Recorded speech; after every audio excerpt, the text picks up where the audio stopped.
esengo nange ezalaka soki naza na Yesu kozala na yo na bomoi na ngai assurance a vie na ngai kovanda na ndako ya Nzambe eleki kovanda na ndako ya roi lokola misisi ezalaka assurance nzete Yesu kati na ngai assurance a vie na ngai olingaka nga mingi koleka ta famille na ngai oyebinga malamu koleka ta mama na nga okomisa monoko na ngai la bouche autorisée oliboso netumba olatisanga motole na nkembo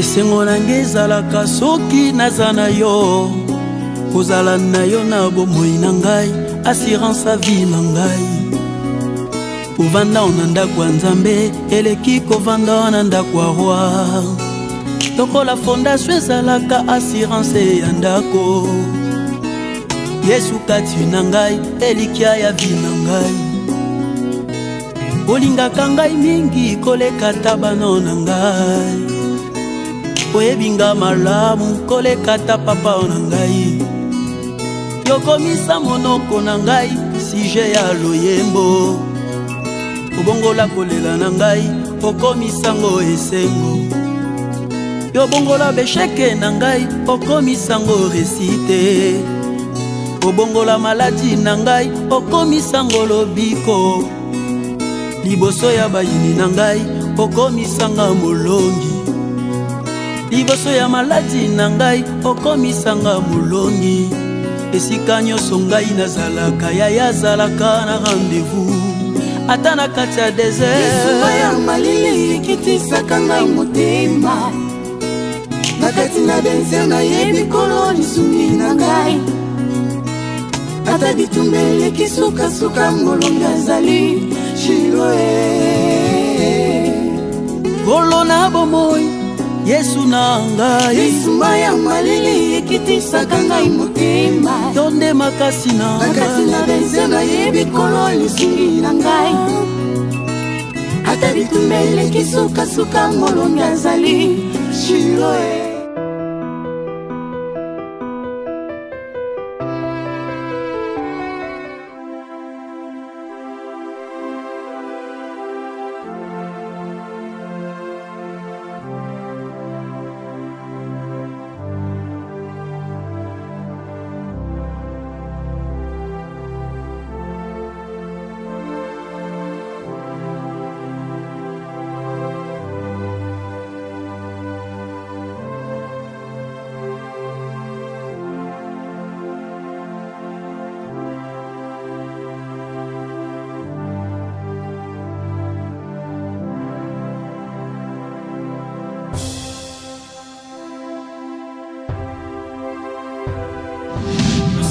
Lucila penza soni bino okufudi lokno yo kufanda weza yoto yangai di na yivite ba famille place lu utili lu dimili e yibani dali lokola lo yikumuna ndaku e lo zo sepina ali yangu wana ndi mubali sana hospital yayena le klufani na ndaku nini lo zo kusala ka kinzonzi lo yibandengini nokulela ye lo yibandengini lokubomila ye te yipsangai lo zo sala kinzonzi lo yibandengini lokubomila ye na yiku mettre bino en garde o isa premier avertissement sokuna zongiri bino lokuiba réaction nanga isa normal te ngana buya kana na buya mekitetinde na ningate ndenge no sokudia lo zo vimbisa ka biloko wana izana sima ne bino yango wana isengo ne bino isengo ne bino isengo na ngai isengo ne yoko oui na se retrouver veuve na vanda boena se pambera nga kufa no hôpital ngana ya kovana ndako yango wana sonu ki biloko ya nini ngala kolio ya petit o eleki ya petit ya mobali na ngai biloko nini yo zana mobali na beto hôpital yango wana sonu ke biloko ya rouge na muno ah uzaki na rendez-vous uzana muto ilozo kenda kusala neye makambo ango omoni sengu na yo zalango akufa bon ngai na bino tukutalana mali dike tuzali aba melo yiba yango kala te ndako iza kukangama lokolo ome makilandi ne yo na kati ndako lokutelengana lokuluka isika lokufandi papa nangana kukuta mwasi mwana zana nani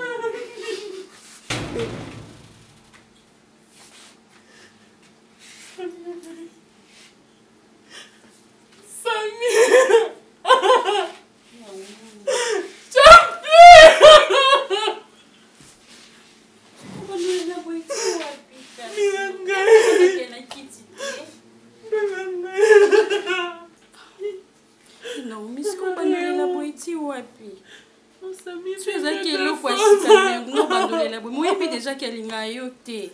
Alors déjà le ballon déjà le côté pour le but que ça vient ngai.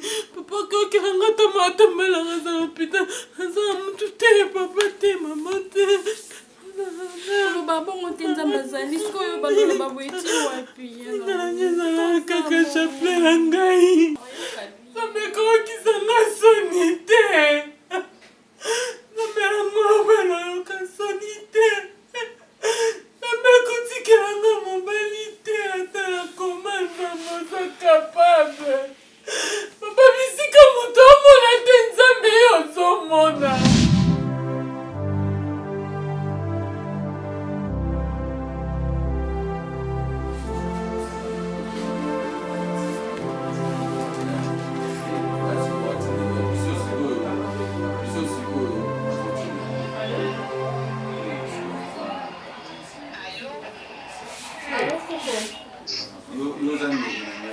Bonjour Coco.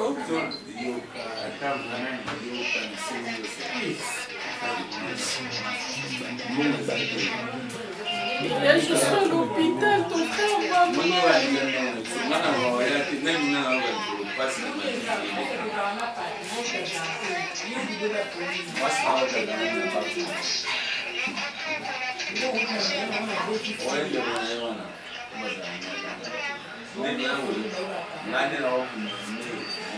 Coco, ton frère est à l'hôpital. Je dois acheter le produit, je dois être en mouvement. Ta fille n'est pas là.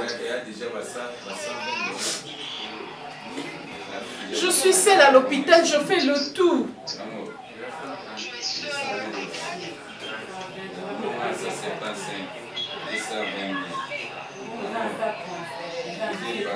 Allô, je t'écoute. Coco.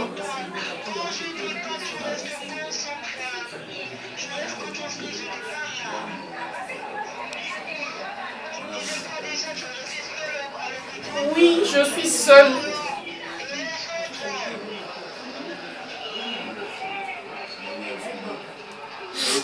Il n'y a personne.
Et moi là, ça m'étonne même. Mais docteur, il faut qu'il y ait une solution. Parce que du moment où je te parle, mon mari a fait un acte pour lui soucier. Ça fait 2 jours qu'il a disparu. Hein? Quelle est la solution, docteur? Il a totalement changé. Il ne mange pas. A commencé à retard, on met la massanga, à ceux qui ont été des jours, il y a un partout. Toi, tu es informé. Logique, nous même.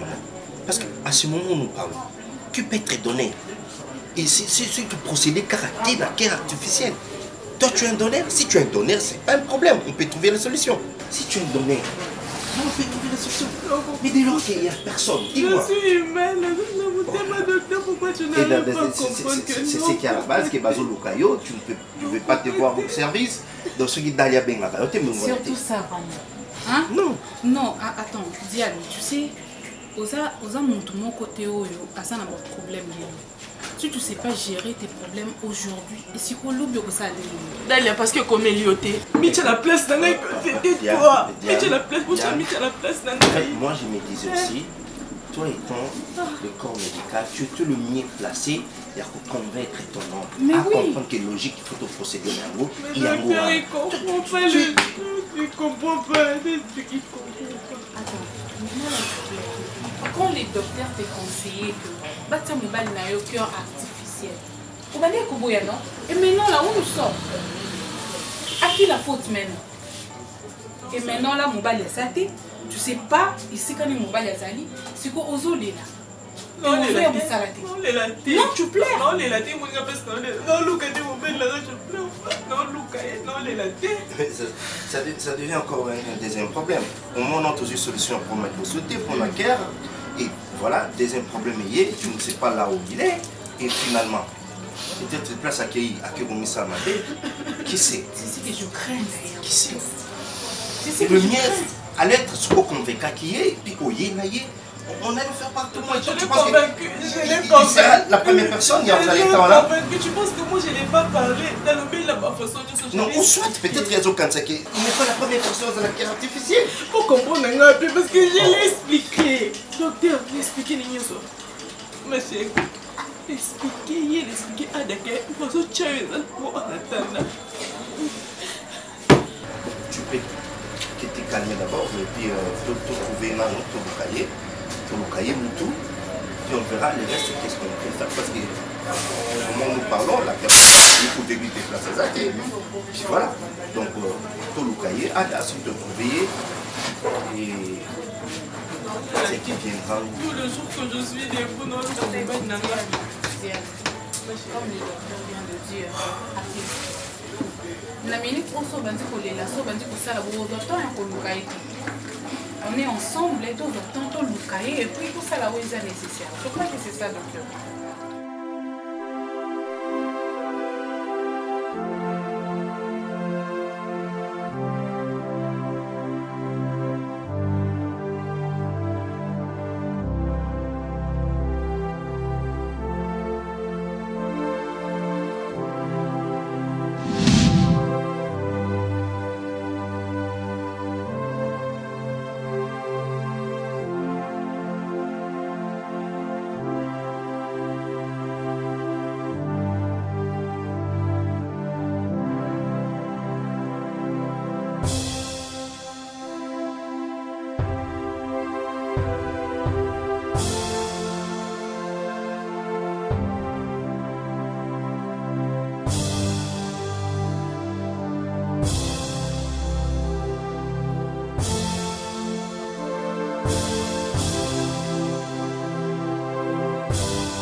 Si je pouvais avoir un mot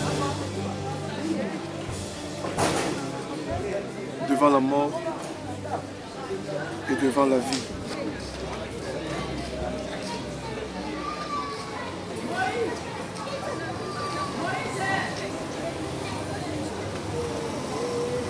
Vous savez la phrase? Ça allait être ainsi. La mort. Pourquoi tu viens toujours dans le moment où on ne s'attendait pas? La vie. Pourquoi tu veux me fuir au moment où j'ai besoin de toi? La vie, tu m'as présenté une femme. Une très belle femme.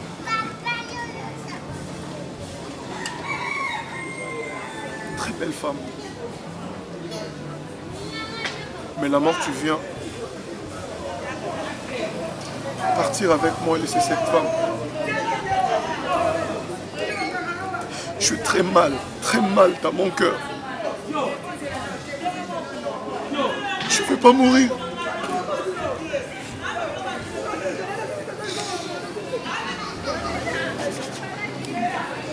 Je n'ai pas peur de mourir.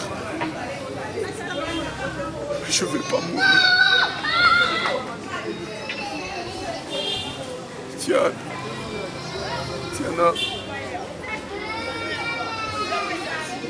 Mes vêtements. Mon avenir.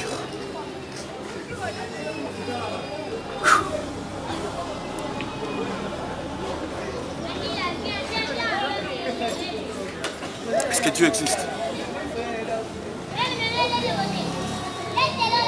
Est-ce que réellement Dieu existe? Si tu es un homme Dieu, descends. Je vais te voir en face. Tu sais quoi? Je vais te donner une chaise pareille. Mettre une chaise là. Te demander Nzambe. Je suis si jeune. Est-ce que tu as regardé mon âge? Tu as regardé mon visage? Est-ce que je mérite la mort au moins? Est-ce que je mérite la mort? Est-ce que...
Nafinga kukono.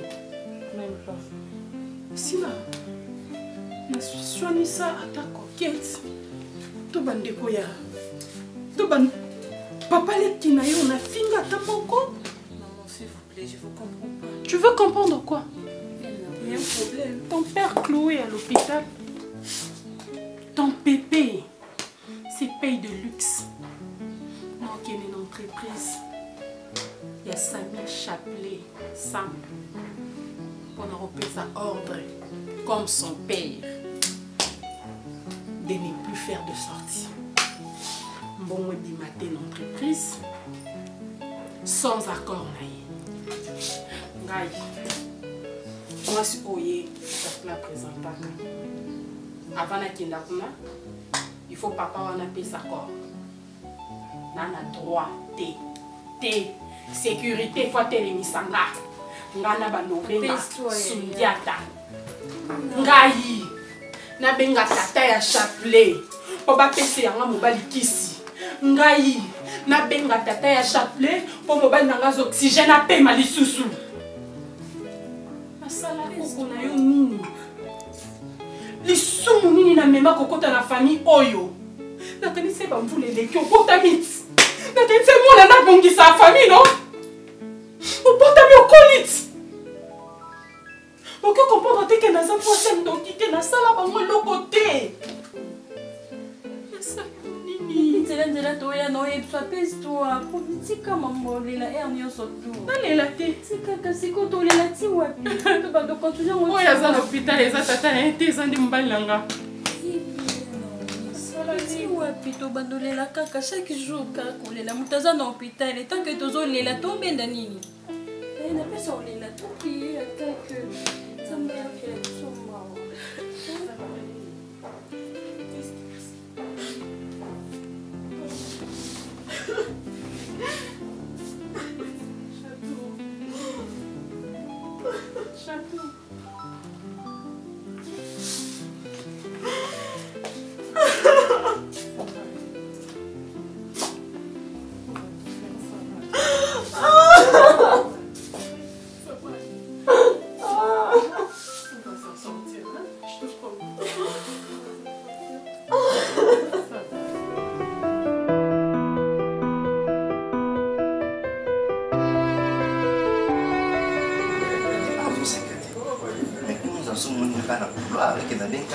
N'importe quelle infirmière à côté de bureau, tu les viens agiter.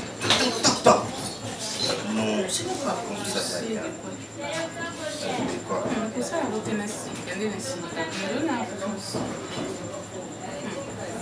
Au fait,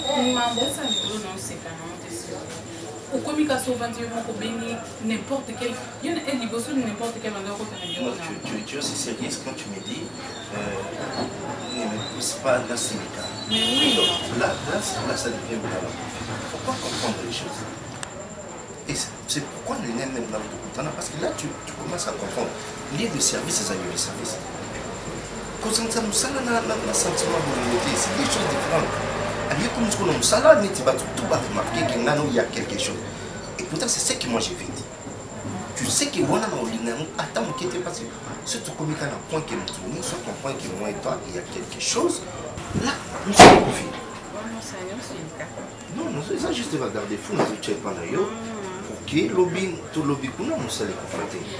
Mais tu sais, hein,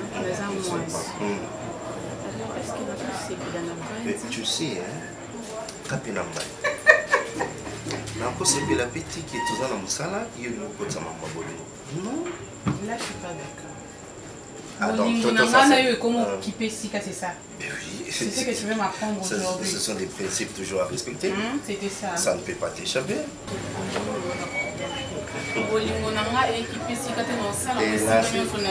Oui. Attends le bureau, attends le couloir. Moi, non, ça, t'es le roi, c'est faux. Il y aura permis au ça n'importe quel bureau. Je serai toujours là comme une sentinelle à tes côtés. Au moment où tu veux déborder, la zone sur la toiture, je te mets en ligne pour vous sentir que moi, il y a un sentiment. Et ce qu'on nous respecte, le principe de la tour.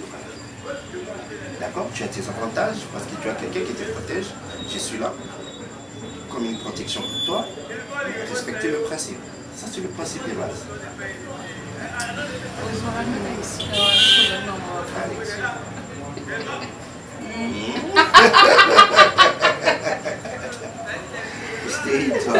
Donc là, franchement, tu es tout en blague à côté. Éthique. Si tu veux que tout est plus loin possible, il faut éthique. C'est une qui est au jour et les sous nos avantages, respecter juste ma principe. C'est pour pas que ça. On a tout le temps de faire tout ce qu'on veut. Oui, je suis d'accord. Mais voilà.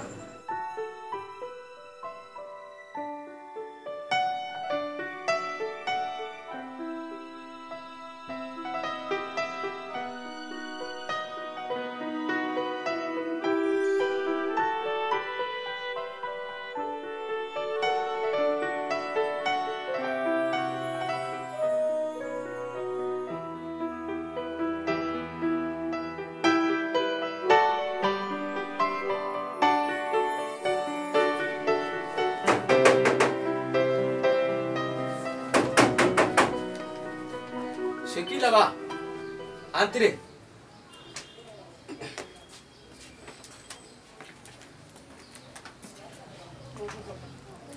Bonjour, Pépé.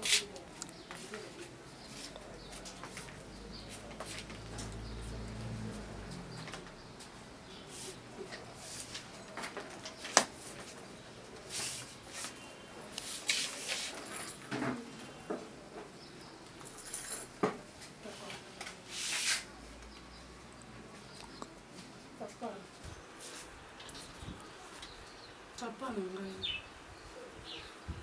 pasi ndi ata nini nasala oyo nga mo nayebaka te. Papa depuis chapela présenta ngai oyo ti lelo tikala koadrese nga ta parole te. Papa naboteli bino mwana oyo azotraverse mambo naosupporte te. Mwana oyo atikali espoir ya suka oyo naza na ye na mokili ekopesa nkilia. Papa na nga nasala yo nini? Naza yaya libosa oyo aza nsima na ngai, me nandimi nabenga ye aya boyebisa nga nini ngai ngolela nasala yo oyo okangela nga motema. Nasala nini? Dis, je n'ai pas besoin de vous discours le Yohan. Yuki? Comme si le couloir nous en a posé, nous va, n'a y bébé, il a connu, il poussait bien l'autre à ma couloir. Zila akufa comme ça, le compte d'ailleurs, n'engi à belle qui le kenda koutika, on a un putain. Arrête, soukala kuna. Le coup, ça lui fait bien. Le coup là, n'a pas mort. Parce que l'inga quand sous battu, belete. N'a ma tanga, parce que l'inga quand pas plus de 20. C'est mec qui n'est pas. Bino le coup coca. Le coup de caca. C'est mec. C'est mec qui n'est pas. Mais tellement. Il faut comme il a Nzambe, il faut comme il a Moutoute. Tellement c'est mec qui va foutre la main. C'est bon. Papa va foutre comme il a Nzambe. Ici c'est moi. Mais je ne disconviens pas, papa. Dis, non, nous saluons le côté de Téléma. Oyoki, soko okubanda kulinga obantu sala makampo na kucontredire nga. Papa, na contredire tu me foutu mais mafuka mila Nzambe. Na kusansarger ne yo. Oyoki? C'est meki. Téléma. Non problème, papa oyoka yo na lingo téléma. C'est meki. Téléma. Téléma. Nga mna so c'est meki. Téléma. Téléma. Papa. Papa pas jusque là. Hein papa? Dis, soko moni que discours lu yaki nango fin terminé. Allez, nous si maintenant lu pas jusque là papa. 1 mètre. Distance nangai. Distance. Non, c'est meki. Il va me contenir. C'est meki. Il va me contenir. On dit où dis, on sait que le yé en gros pour le contaminer ngai. D'ailleurs, le côté le chocolat mabok. Le chocolat mabok. C'est meki.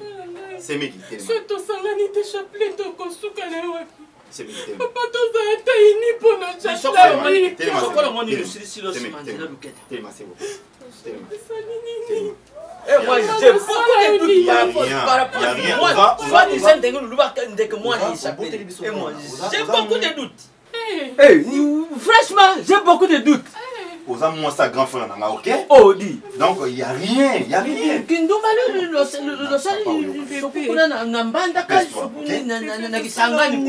tu viens ici pour me dire que non. Nga mokoko na yo nkata mafungola motema pepe soki angeli biso motema betoke wapi. Ne me touche pas. Maman pepe pardon pepe toisona esika okimela te ka epa na yo pepe pardon Dis, coquette. Je suis agressé, hein. Naza agressé dans ndako. Naza agressé dans ndako. Nani soi-disant les kangu ya chapelle abayine bandekune mais papa pas jusque là papa ba kolenga de bilamba je suis vraiment très appelle-moi Mbila papa est-ce que vous on a dit mais je n'ai pas Lucas société.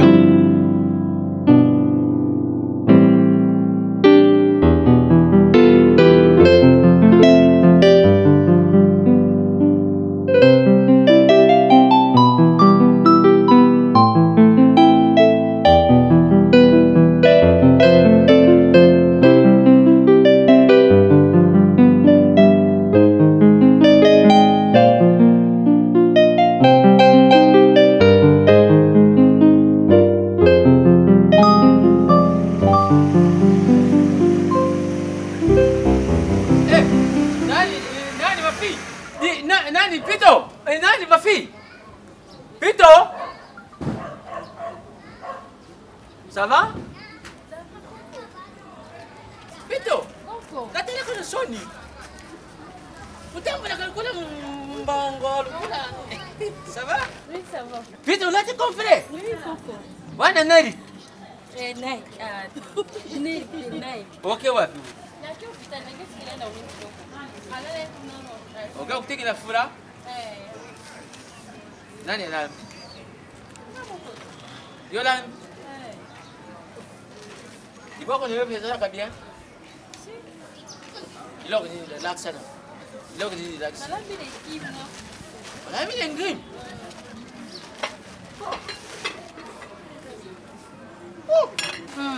Yo de la mine ngim yo. Ya na fufu ko. Oh, iloko ni relax. Na lambi. What? What? What if atika ukosa wana fufute ma relax sana. Sa fufu ya ngwe na lambi na Simba na. Oh, una vive fufu. Ya hili ya yake. Ye mwana mashari ya demu. Moko na moi, moko msoja na. Bonzo ngaka. Adia kan tulu. Kana tonga na koko, tonga mimi mbali. Oh, nyoshi ne ui. Eso pana. Ya Mungu wekozi. Koko no meka. Ngana meka kabilo ke bali. Koko. Ngana kendo meka biloko ya.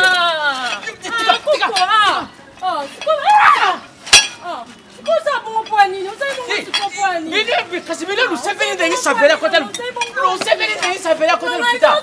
Bile lu sepeli dengi sapela kota lu pita. Usala ndoki toni nyango, usala ndoki. Ndoki ya mama ni. Usala zalo koza ndoki. Ndoki ya mama ni.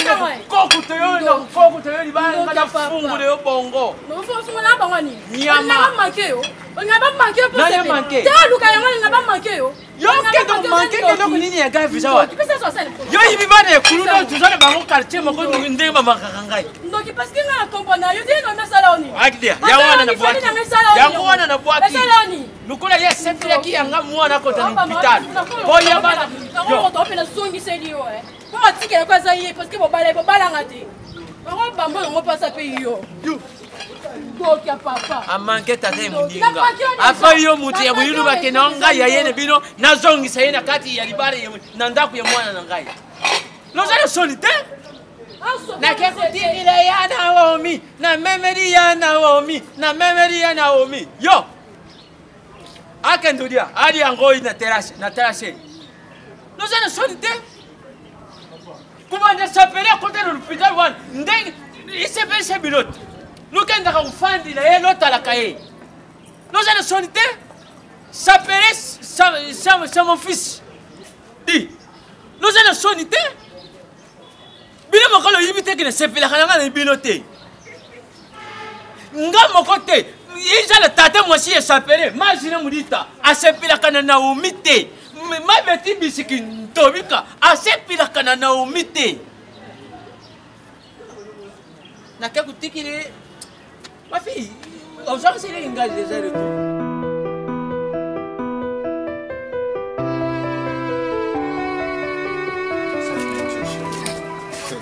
Mes amis seront entourés. C'est pour la première fois. Pour la première fois. Ah non, c'est chaud. Non, ça veut dire quoi? Bon, il y a une expression, donc, moi ah, ok. Ouais, donc, ils ont plaisir pour nous, premièrement, de représenter comme un camarade, ami, d'abord comme un frère. Parce que si, par exemple, j'ai un problème, avant même famille, problème. Je serais aussi contente de les voir. Ah, c'est vrai ça? Viens là. Écoute. Nous avons pour ça te voir après jour, na banga na mutima. Itanga ko banga na baka. Moi sur un mois na 2 jours passés, 3 jours passés. Tout le monde en a été, tu vois, et ça rend bien. Tout le monde a comme son dieu, soit yo bimela yo, assez précipité qui pas de bandi. C'est la raison pour laquelle, oui, je te dis vrai. C'est la raison pour laquelle Soka ba camarade na ba moni kaka. Directement, je te ramène chez moi. Ah bon? Yeah. Avant de me ramener chez vous, d'abord je dois passer par tes amis. Bien sûr. Ah, je te dis vrai. Ok, je suis d'accord. Tu es d'accord? Oui. Fais-moi bisous. Deuxièmement, il y a une chose qui me dérange. C'est quoi? Bon, en fait, tout ça, c'est un frère pour moi aussi. Mais il y a un problème où tout ça est battu, il y a un problème.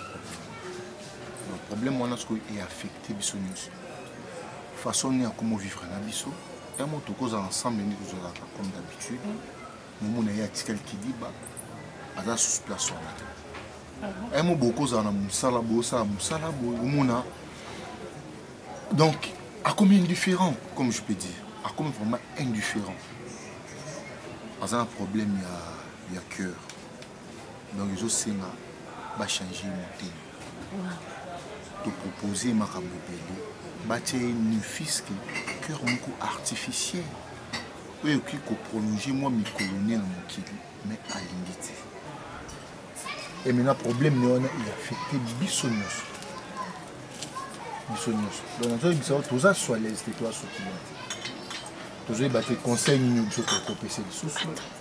Tout ça, il a qu'est-ce qu'on peut faire. Et ça me rend m'inquiéter, chérie. Oui, un moment m'inquiéter. Va changer mon thème. Va tirer cœur artificiel. Même moi, je ne serais pas d'accord facilement comme ça. Donc, bon, en fait, il y a un petit problème. Le problème, les amis, tout ça a des solutions. Ou soit, tu es cœur artificiel, ou soit, ça y est transplantation. Transplantation, lorsque tu as un ami, bas on thème, pas mon sous les salades, nous a bien bon état. Mais ce que nous avons au monde, toujours nous avons passé par conseil de sentir. Chérie, il est marié? Bon, pas marié, ceux qui sont mariés, au bisoto, il y a une famille. Je sais qu'ils ont dérangé, mais il faut soigner mais tu vois, il meurt ça, c'est parce qu'il a un problème. Ils ont choqué, mais pas plus qu'il y a un tu comprends un peu? Alors, mollo, besoin de si à cause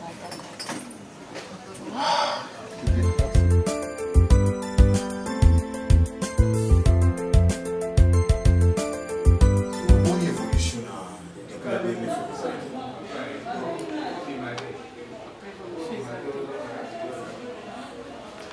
chaque fois, ça va médecin.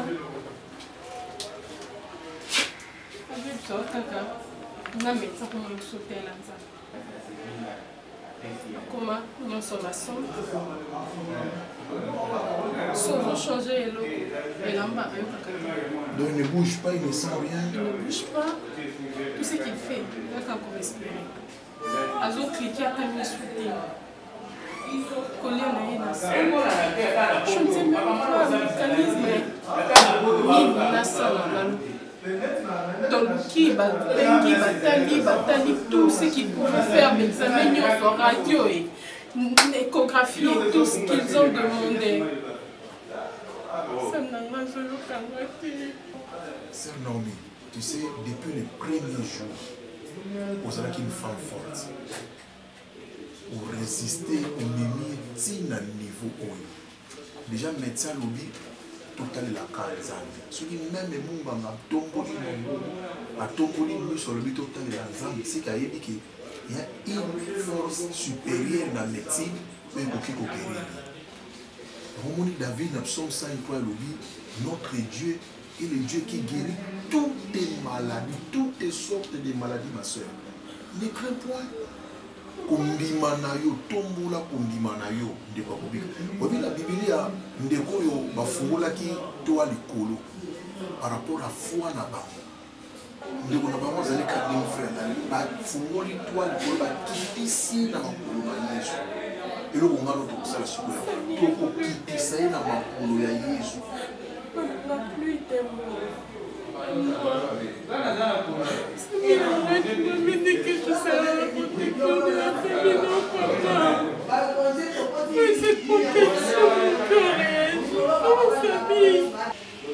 Ma soeur, À l'impossible, nul n'est aimé.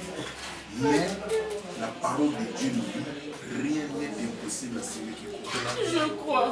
Comme tu crois, nous allons donne-moi tes mains. Nous allons voir. Notre Dieu est le même hier, aujourd'hui et bateau bakebisaki ndeko na bango na makolo na Yesu Christ abikisaki bango. C'est ce que nous allons faire au nom de Jésus-Christ qui n'a point changé, qui est le même hier éternel, hier aujourd'hui éternellement, le Dieu qui guérit toutes sortes de maladies. Oh Jésus, viens au secours de mon frère, tiens-le par ta main, guéris-le pour la gloire de ton nom. Au nom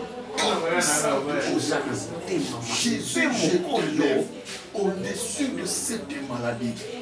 omonaki na ndako mwaye ya kosalila yango eza te bato vomie omema mobali na yo ti esika omema likambo na yo ti esika mobali na yo alali na mbeto kita oza angrave oza mpenza angrave tata losimba kangano ya makambo ya pasiteri ningwakudi yokoza motema mabe oza komona na oza marie pourkoi oza kodinga obima na mwasi ye bato oza marie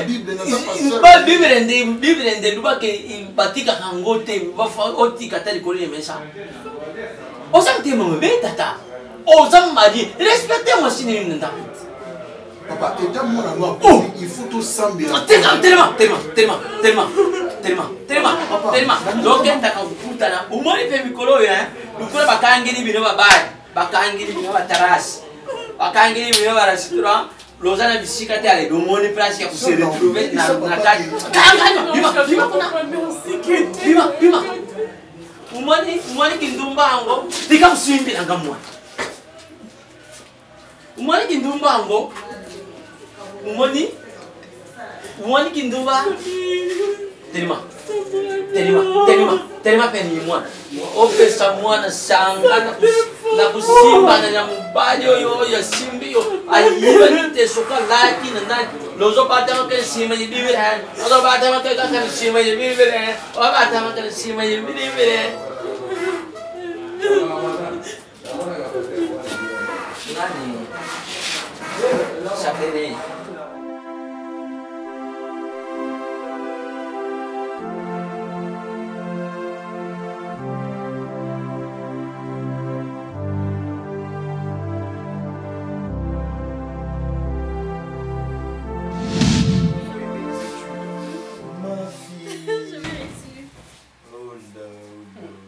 La petite princesse de papa. Chacha.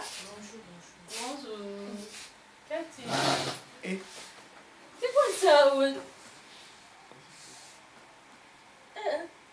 Qu'est-ce qu'il y a? Moi.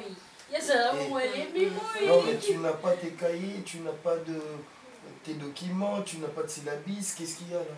Oh. Tu n'as pas tes documents, tu n'as rien, même pas de syllabis. Qu'est-ce qu'il faut? Maman, on a un kanda. Chauffeur, mais bien t'es. Il y a dans la bombe, on va soigner le chauffeur. Quoi? Papa, tu as un Amazon à côté. On est 13h, bien sûr. Mais de prendre avec toi, moi je comprends pas. Tu viens, tu me salis pas, tu me fais pas la bise, même pas. Mais la bise, c'est une beauté, non? Oh, mais ah, oh, non, attends, chérie. Oh, attends. C'est quoi cette éducation? Mais papa, je fais. Tais-toi d'abord, je suis en train de te parler. Je t'ai éduqué comme ça. Je suis ton père, il y a ta mère qui est là. Tu viens, tu dis bonjour papa, tu me fais la bise, tu me serres. Ok? Même si tu es énervé et même si tu veux me parler de quelque chose. Je suis ton père. Papa. Et tu veux pleurer pourquoi? Désolé, non? Allez, viens d'abord. Viens comme ça. Tu es la fille de ton père. Voilà, vas-y, explique. Qu'est-ce qui se passe? Papa, toujours il y a un nom quand tu as resté. Pourquoi? Hier, on m'avait chassé. Les deux peuvent venir. Attends, bon, moi, ça, voyage, j'étais là, il était pas. Parce qu'il est venu, maman a pu. Et alors ta on mère? allait toute la journée dans la chambre. On avait une ambulance. Il aurait manqué à téloter. Non, mais moi, je peux pas remarquer ta mère. Yo, mon amour, Mon cœur, on a parlé avec elle. Elle m'a dit qu'elle se sentait pas bien. Chauffe pas. Tu vas nous dire qu'est-ce qui s'est passé. On va régler le problème tout de suite. Dis ça, $50. Ah! Qui malade ou quoi? Vraiment. 250. Pourquoi? Non, mais ta fille te moque de moi. C'est moque de moi. Sérieux. Ta fille se moque de moi. Je t'ai remis combien le matin? You n'as fait moi combien? 500.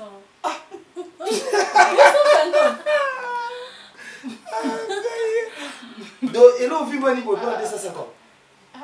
Ça, papa m'a donné $500. Ok, pas grave. 250. Vraiment. 250. Pessaye, on a essayé de pessaye. Toi là, t'es malade. Tu vas lui faire mal à la tête pour un $250. Tu sais qu'il a un peu de bail à paiement. 250, 250. Il faut qu'on t'appelle papa. Non, je suis jeune, bien sûr, pour la bataille avant. Mais on a noté papa me sera fashioniste, il s'habille comme ça et tout. Mais je suis ton père. Mon temps bota na bakombo bato, souvent ni pena batangi HD Connexion Vision. Motuneti le boss Simolo. Otali ba plata d'or tu sais, ça sont mes amis, mes collègues, bamsu ba comment la poto et tout. Je vis avec eux. Moni bamsu kutu baza ba marié, bamsu bana ba petite sœur na bango loko ba cheki na vumi. Donc c'est belé. Donc il faut pas me demander de leur charité où. Vous comprenez? Donc il ne faut pas venir énerver comme... J'ai pas trouvé ton porte-monnaie, je lui donne avec ce que j'ai ici. Non, c'est là. Attends, c'est le monde pour le salaire, pour reconnaître.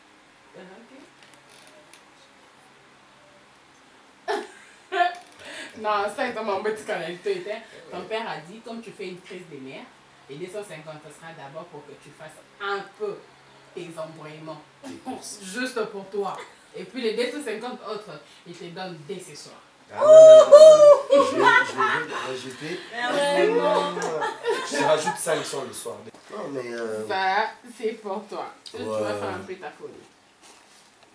Allez, non, ne l'embête pas, ne l'embête pas. Attends, ça je vais faire comme ça. Non, ne l'embête pas. Tu vas encore ajouter. Ouais. Samy, c'est ma tu la gâtes trop. C'est ma fille. Samy, c'est ma fille. Je veux pas. Tu prends juste $20. Okay, non, je ne vais pas prendre. Samy. Merci. $30. Tu sors dehors. Tu sais ce que tu vas faire? Samy. Tu mets $10 à crédit pour maman. Ok. $10 à crédit pour elle. $10 à crédit pour toi. Merci. Et moi, je vais décider pour une fête chèque en blanche. Comment? Ah, le moyen, moi, je suis là dans la chambre. Mon cœur. Allez,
Désolée pour ça.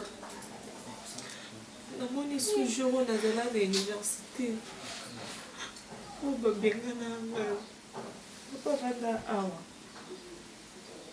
Ndeko osenga papa mbongo. Papa discuta te.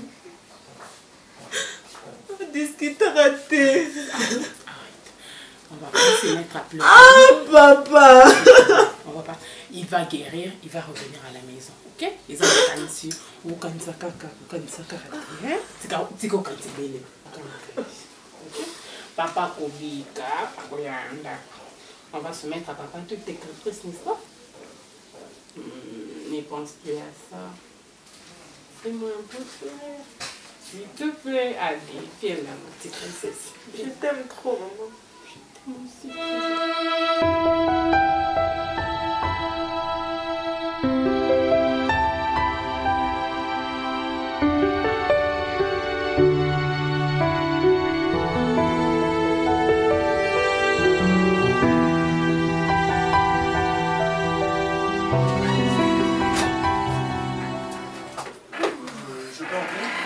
Comme chez toi. D'accord. Entre, sois à l'aise. Hein? Oh. C'est chez moi. D'accord, bien. C'est pas mal pour l'année. Je peux. Sois à l'aise. Quand je te dis sois à l'aise, sois à l'aise. Ok. Hein? Décharge-toi aussi avec des téléphones comme ça. Ça va? Ouais, ça va. Comment tu trouves ça? Les Kimia. Pour les gens intéressés dans les Isaïo. Arrête. Mais que yo dépend bandaki. Bandaki. Ben là c'est trop franchement. Non, j'assume ce qui est vrai, ce qui est réel. Ok. Et ça vraiment bien lojeté, mais je vais rappeler quand même ça va qu'il a. Bon, comme je disais, c'est mon boulot, hein. Ben moi je suis là. Tout ce que tu vas me demander. Moi c'est qui te le colosso militaire aux Océans. Ah vraiment? Avec cette condition. La 45 minutes, la 30 minutes, donc laisse-moi le temps de savourer, d'exprimer vraiment envie, quoi. Pas seulement envie, j'ai la rage. Ah, la rage. Tu vas me dévorer alors. Je t'assure. Non. Bon, tranquillise-toi. Tu m'avais dit le nom, c'est... Caroline. Caroline. Ah ouais, Caro. En fait, on a vraiment dans un business. Hein. Ah oui. Donc, chez moi, tout a un prix. Solingi, tout a un prix, ça veut dire quoi? Tout a un prix. Même en taille? Non, regarder, c'est un bonus. Tu peux me regarder comme tu veux. Non. Pour m'embrasser, c'est un prix. Oui, le haut a un prix. Bas, derrière tout. En gros, quand tu as la rage, tu dis quoi? Parce que moi, je vais utiliser Misapi. C'est trop, Manzaka, Misapi. Alors, on part à la chambre. Je vais te montrer le menu. Ça va. Tu disais? On part à la chambre. À la chambre, oui, d'accord. La chambre. Vas-y. C'est mon travail. On a la salade.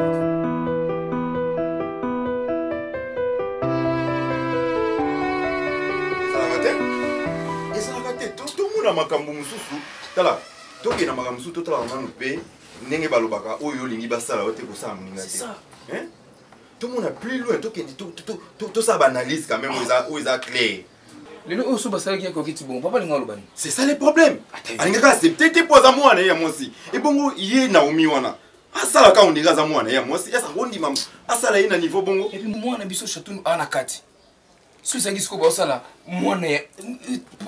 Tout ça est à coquette. Parce que papa soit comme un niveau, il y a un gisement boui. Et ça coquette. On a solide une coquette hier soir. On a tout une coquette, il y a coquette. Bon, papa so bloqué pour Naomi Azouati. Est-ce que je suis mon obéi quand tu es et talibinote makambo on a bi quand même naza mo mbali. Lelo osoki ngateka na sali mwana batu bongo bino bolobani. Mon frère, je vous dis. Naomi, elle souffre. Parce que pas si mon bal est dans l'état et puis vous privé nyonso. Oh, ça là que à survivre dans mot quand même. Ah non, bon, franchement, n'a évité famille ou autre OK n'a. On a aidé moi en 100%. Songa bal nga no futa ngai. On a aidé moi en 100%. Comment nous fait? Il faut tout son papa. O son papa ni. Papa yo ka bisoté. T'es tout souvent papa. Ayoka. Papa yoka ni muté. Ya yoka ni ga coquette. Yesu yoka to bi boye etikali bongo. Papa yoka muté. Est-ce que ba kende za na biso bien sûr. papa aza na niveau na soutien moi na ye makasi mais ye mpe fille wana aza Naomi aza na soutien mobali na ye parce que papa moi na ye abala ye tozokenda makambo yango wapi non ekoza na niveau wana te ngai na obenga ami ya papa PDG Simon Luaku na kobenga ye na koyebisa makambo tellement papa yokelaka boss Simon Luaku asolola na ye a faire comprendre bo niveau papa okende oyo bayokaka biso ndo wakutisa biso bengi boss Simon Luaku asoli na papa conseil papa esala bien nga makambo na momona kokoma mosusu akenda nga mama asunalanda papa akobeteli babu bango te na bien oui tout ça on a fait regarde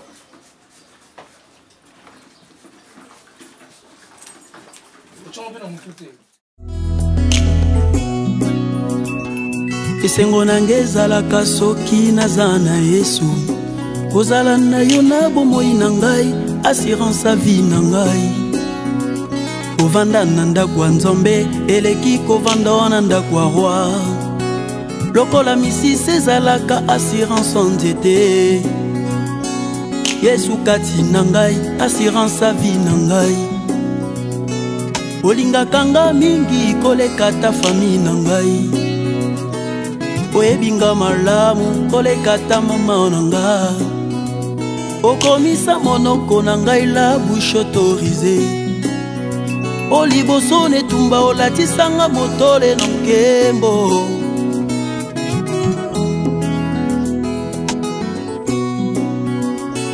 esengo nange ezalaka soki naza na yo kozala na yo na bomoi na ngai assurance a vie na ngai kovanda na ndako ya Nzambe eleki kovanda na ndako ya roi lokola fondation ezalaka assurance ya ndako